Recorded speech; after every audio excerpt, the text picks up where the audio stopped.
बघता असं लक्षात आलं की साधारणपणे आपल्या ज्या जिल्हा सहकारी बँका आहेत आणि ग्रामीण बँक या मिळून 67% शेतकऱ्यांना कर्ज दिलं जातं आणि राष्ट्रीयकृत बँका या 26% शेतकऱ्यांना फक्त कर्ज देतात. डीसीसी आणि ग्रामीण बँकेचा जो काही टार्गेटचा अचीवमेंट आहे ते 80%च्या वर आहे, पण राष्ट्रीयकृत बँकांचं मात्र 67% आहे. त्यामुळे आज अतिशय कडक शब्दामध्ये राष्ट्रीयकृत बँकांना हे सांगण्यात आलेलं आहे की त्यांनी 80%च्या वर टार्गेट पूर्ण केलं पाहिजे. दुसरं त्यांना हे सांगण्यात आलेलं आहे की सिबिल ची मागणी कुठल्याही बँकेने करू नये.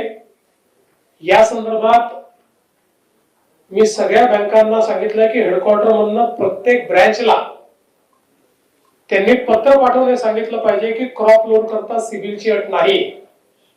आरबीआयचेही अधिकारी होते, त्यांनी देखील त्याला पुष्टी दिलेली आहे आणि सिबिल करता कुठल्याही शेतकऱ्याची अडवणूक करायची नाही या संदर्भात आज आदेश आपण काढलेले आहेत. यासोबत या सगळ्या बँकांची कर्जमाफीच्या संदर्भात देखील आम्ही चर्चा केलेली आहे.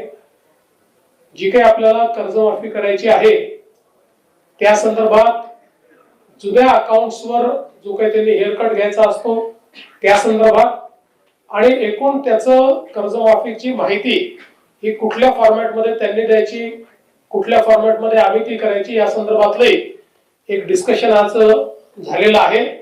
आणि मला असं वाटतं की आम्ही कर्जमाफीच्या संदर्भात जो काही निर्णय घेतलेला आहे तो वेळेत पूर्ण करू शकू अशा पद्धतीनं त्याचंही नियोजन हे आपण केलेलं आहे.